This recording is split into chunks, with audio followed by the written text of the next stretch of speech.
안녕하십니까, 최현식입니다. 오늘은 일자리 이야기 해보도록 하겠습니다. 미국에서 ADP 민간 고용 전문 기업이 일자리를 발표했죠. 100년 만의 위기라고 이야기를 하는데 수치를 한번 잠깐 보시죠. 4월에 미국 취업자, 이것은 농업 부분을 제외한 숫자인데요. 그 수가 2023만 6천 명입니다. 민간 기업이 발표한 수치라서 정부 수치는 이틀 뒤에 나오죠. 그때하고 비교를 해봐야 알겠지만 어찌됐든 이 숫자에서 크게 달라지진 않을 것 같습니다. 그만큼 지금 고용 부분에 있어서 굉장히 큰 충격을 받고 있는 것이 사실입니다. 그런데 그렇게 놀랍지 않은 것은 이게 미국만의 문제가 아니라 전 세계적인 문제이기 때문입니다. 중국도 마찬가지고요. 유럽, 우리나라, 일본, 전 세계가 일자리 증발이 계속 발생할 수 있기 때문에 미국만 놓고 봤을 때 2020만 개 정도가 사라졌다 그러면 큰 충격이겠지만 지금 같은 상황에서 미국이 이 정도 증발했다는 것은 그렇게 놀랍지 않습니다. 더군다나 수치가 나올 때마다 우리가 생각했던 것 그 이상의 충격적인 숫자가 나올 수 있는 가능성도 있기 때문에 이 정도 가지고 놀라시면 어렵습니다. 그럼 이제 투자적인 측면에서 봤을 때 우리가 주목해야 될 것이 무엇이냐? 사실 숫자보다는 우리가 주목해야 될 것이 따로 있습니다. 한 두 가지 정도 되는데요. 간단하게 좀 살펴보도록 하겠습니다. 첫째는 일자리 숫자가 어느 정도 늘었냐 줄였냐보다는 이것이 과연 일자리 감소라고 표현한다면 그 일자리 감소라는 게 과연 부분적이고 일시적인 거냐, 아니면 장기적으로 계속해서 문제를 발생시킬 수 있을 만한 위험 요소냐, 이 부분이 가장 중요하죠. 일자리 감소가 부분적인지 일시적인지 장기적인지를 판단해 보려면 역시 어제 영상에서도 말씀드렸지만 셧다운 문제가 굉장히 중요합니다. 그런데 여러 가지 데이터들을 들어보셔서 알겠지만 현재 미국을 비롯한 전 세계가 셧다운 문제를 해결하려는 노력들이 보이고 있죠. 특히 미국, 유럽이 중요한데 언제 이들이 셧다운을 본격적으로 해제하느냐를 좀 보시면 미국 같은 경우 캘리포니아는 이번 주부터 단계적으로 경제활동을 재개한다는 발표를 하고 있습니다. 뉴욕은 약간 더 딜레이 됐죠. 문제가 아직 다 해결되지 않았다고 주지사가 판단하고 있기 때문에 그 기간을 5월 15일, 5월 중순으로 보고 있습니다. 물론 이제 5월 15일 날 셧다운이 완벽하게 해제되느냐, 그건 아니죠. 상황을 지켜봐야 알겠지만 어쨌든 간에 뉴욕도 미국에서 가장 큰 확진자를 냈던 곳이니까 뉴욕이 5월 중순 정도 셧다운을 해제하려고 한다는 것은 미국 전체 사회 셧다운 문제에 있어서 굉장히 긍정적인 시그널이라고 볼 수 있고, 5월 15일이니까 늦어도 5월 말 정도에는 셧다운을 단계적으로 해결할 수 있는 가능성이 있어서 이 부분도 긍정적으로 보여지죠. 이미 25개 주 중에 일부분 부분적으로 개방하는 것도 나타나고 있고요.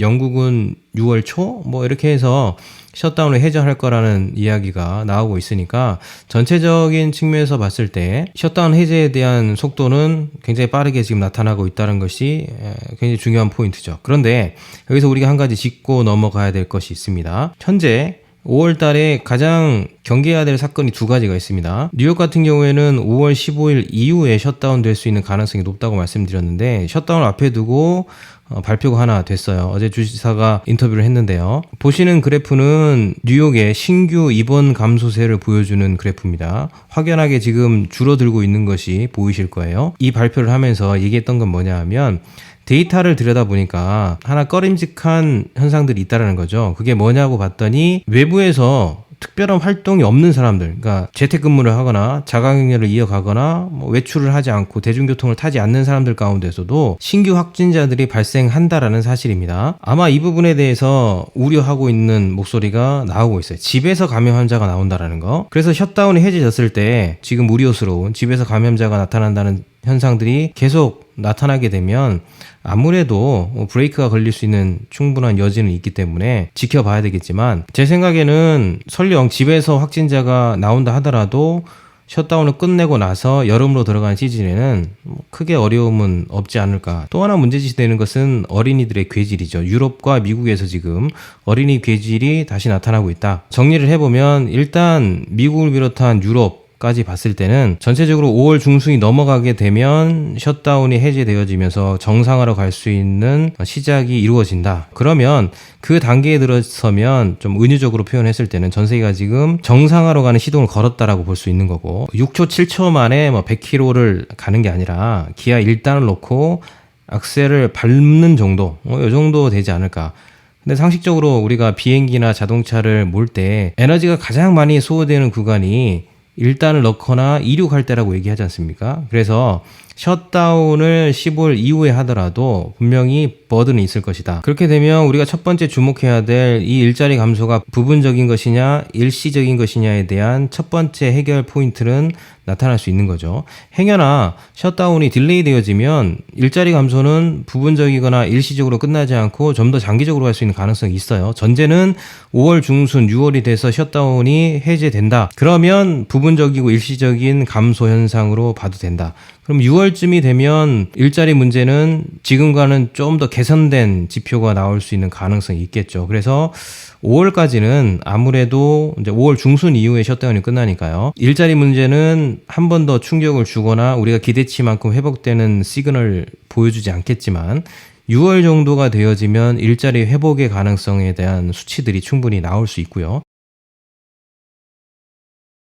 자, 그럼 우리가 두 번째 주목해 봐야 될 건 뭐냐 하면 일자리 회복의 속도겠죠. 일자리가 부분적으로 일시적으로 감소는 했지만 6월 이후에 일자리 숫자가 늘어날 수 있다라는 긍정적인 측면에서 봤을 때 그 부분은 참 좋은 부분이지만 일자리가 느는 속도가 더뎌지면 늦으면 이것도 우리에게 불편함이 충분히 될 수 있기 때문에 일자리 회복의 속도가 얼마나 빨라지냐는 굉장히 중요한 포인트 같아요. 일자리 회복의 속도가 얼마나 빨라지겠느냐 이걸 보려면 좀 더 구체적으로 지금 일자리 문제가 발생한 부분적인 데이터를 좀 들여다봐야 되는데 한번 보시겠습니다. 일단 호텔 레스토랑과 관련해서 860만 명, 1600만 개가 사라졌고요. 소매하고 운송업 쪽도 340만 명, 보건 서비스 회사 일자리도 100만 개 정도가 사라졌다는 통계가 이번에 핵심 포인트입니다. 호텔과 레스토랑의 일자리가 1600만 개 가장 많은 것은 이건 당연하겠죠. 셧다운이 되어지면서 이동이 되지 않고 여행이 멈췄으니까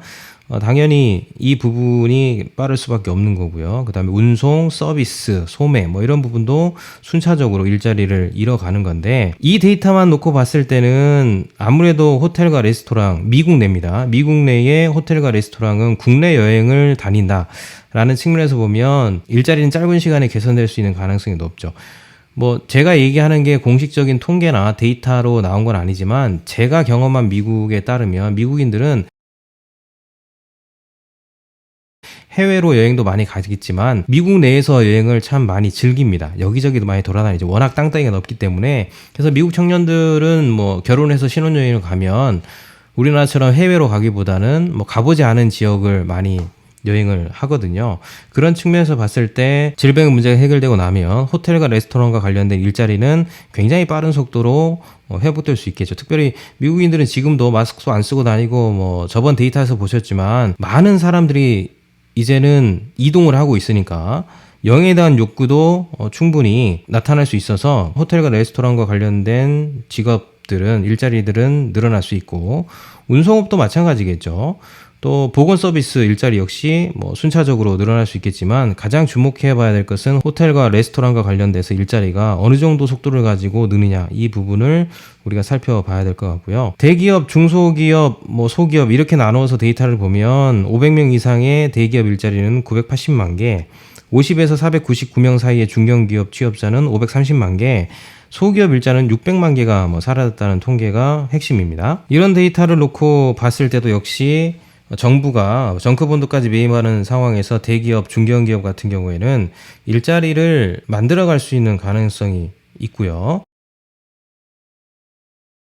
그러면 이제 일자리의 속도는 인간의 소비적인 측면을 다 이해할 수 없기 때문에 정확하게 늘 거다 줄 거다라고는 얘기할 수 없지만 한국과 중국의 사례, 그러니까 셧다운이 끝나고 보복 소비를 하고 빠르게 소비를 확장시켜가는 구도로 봤을 때 충분히 미국도 그런 과정에 들어가고 특별히 미국인들의 특성상 돌아다니는 거, 여행 가는 것들에 대한 선호도가 있으니까 그 부분들이 접목되어지면 호텔과 레스토랑에 가장 많은 일자리가 사라졌던 그 부분이 다시 일자리가 만들어지면서 속도는 충분히 날 수 있는 가능성은 있다. 이게 이제 유럽하고는 좀 다른 겁니다. 그리스나 프랑스 이렇게 유럽 지역들은 해외에서 여행객이 들어와야만 관광업이 확장되어지고 호텔과 레스토랑과 항공업이 회복이 되는데 아무래도 미국은 국내 안에서 여행을 하고 즐기는 포션이 크다라고 봤을 때는 유럽에 비해 일자리가 상당폭 빠른 속도로 확장되거나 회복될 수 있는 가능성도 있다. 분명한 사실은 이제 회복이 될 거라는 겁니다. 그래서 우리가 지금 3분기를 타겟으로 주고 목적을 분명히 하면서 데이터가 지금 어떻게 흘러가고 있는지를 보고 있다는 사실을 놓치지 않았으면 좋겠어요. 산이 깊으면 골이 깊습니다. 이거 굉장히 중요하고 잘 알려진 이야기죠. 뭐 다 알고 계시죠. 그런데 반대로 골이 깊으면 산도 높은 법입니다. 그런 측면에서 과연 2분기를 지나 3분기를 넘어갔을 때 V자 반등이 가능하겠는지 저와 같이 계속해서 여러 가지 데이터를 보시고 더 나은 미래를 위해서 함께 하셨으면 좋겠고요. 일자리 문제는 아니지만 한 가지만 더 보고 마무리를 좀 하려고 합니다. 중국 얘기인데 어제 갑작스럽게 속보가 나왔더라고요. 제가 사실은 목요일 날 영상을 찍고 있는데 여러분들이 보시는 날짜는 금요일이기 때문에 제가 미리 속보치를 가지고 말씀을 드린 겁니다. 하루의 시차가 있죠. 중국이 4월 무역 흑자가 났답니다. 453억 4천만 달러. 굉장히 큰 흑자를 본 거죠. 지금 상황과 비교해 봤을 때 얘기 드리는 겁니다. 흑자가 됐다는 것은 어느 곳으로 이동하는 물건이 있었다는 거고 그 재화가 결합되어지고 생산되어지고 소비되어지는 과정에 지금 있다라는 것을 반증하기 때문에 분명히 셧다운 문제가 잘 해결된다면 중간에 문제 없이 각국이 셧다운을 잘 거쳐내서 정상적으로 돌아가는 동력을 삼아서 추진을 한다면 우리가 3분기도 한번 기대해 볼 만하지 않을까 이렇게 생각이 들어집니다. 꼭 부탁드리고 싶은 것은 위기와 문제는 언제나 반복되어지고 또 언젠가는 새로운 위기가 만들어지면서 기회도 만들어진다는 사실입니다. 잘 아시죠? 그래서 꼭 부탁드리고 싶습니다. 지금 셧다운 문제가 끝나니까 모든 문제가 다 끝나고 이전과 같이 돌아가는 삶이 있을 거라고 생각하시면서 뭐 활동하시는 분들도 있겠지만 모든 문제가 끝나지 않았습니다. 그리고 또다시 문제가 오고 또다시 기회가 오기 때문에 우리 스스로를 지킬 수 있는 힘, 파워 이것들을 길러가는 게 지금 타이밍에 굉장히 중요하다는 사실입니다. 꼭 그래서 말씀드리고 싶은 것은 공부하셔라. 공부하시지 않으면 힘들다. 특별히 저희 팀들에게 당부하고 싶은 건 뭐냐면 모든 영상이 연결 확장되어 있습니다. 이 영상 하나는 지난날 언제 그 순간에 말씀드렸던 그 부분과 연결이 돼 있죠. 그래서 제가 지난번 영상에서 말씀드렸습니다. 그때도 이렇게 말씀드린 적이 있습니다. 그래서 반복해서 계속 말씀드리지 않습니까? 그 부분 잘 기억하셨다가 세상이 어떻게 이치 구조적으로 흘러가는지를 좀 보시면 좋을 것 같고요. 그래야만 다음번 위기가 왔을 때 그 위기가 여러분의 기회가 됩니다. 그래서 저랑 같이 계속해서 같이 공부하셨으면 좋겠고요. 저도 지치지 않고 최선을 다해서 할 테니까 같이 호흡을 하시면 좋을 것 같고 한 번도 영상을 통해서 말씀드린 적이 없는데 영상을 올릴 때마다 응원해 주시고 또 칭찬해 주시고 격려해 주신 분들 많이 계셔서 너무나 감사합니다. 지치고 힘들 때마다 그런 격려와 위로가 새로운 힘이 되는 것 같아요. 그래서 저도 지치지 않고 최선을 다할 예정이고요. 어떤 분들이 저희 유튜브를 바라보시면서 구독자가 너무 적지 않느냐 뭐 이런 말씀을 하시는데 많습니다. 여전히 많고요. 첫술에 배부르지 않고 뭐 저희가 뭐 급하게 빨리 가려고 하지도 않고 더디지만 최선을 다해서 한 걸음 한 걸음 나가려는 생각을 가지고 있으니까 또 어느 때가 되면 또 많은 분들이 찾아와 주시고 또 같이 호흡하면서 인사이트를 나누고 그런 날들이 또 오지 않겠습니까? 그래서 여러분들 계속 응원해 주시면 저희도 최선을 다해서 달려가 볼 계획이고요. 아마 다음 달, 다다음 달 뭐 어느 시점이 되어지면 저희가 방송 형식도 좀 새롭게 구성을 할 계획을 가지고 있습니다. 아마도 소장님하고 저하고 투트랙으로 대담을 하든지 아니면 그때그때마다 이슈를 가지고 이야기를 하든지 하는 형식으로 저희가 구성을 하고 있습니다. 그래서 계속해서 같이 해주시면 저희도 힘이 되고요. 여러분들에게도 더 나은 미래를 향한 도움이 되지 않을까 이렇게 생각이 들어집니다. 오늘도 들어주셔서 감사하고요. 다음번에도 좋은 내용으로 말씀드리도록 하겠습니다. 감사합니다.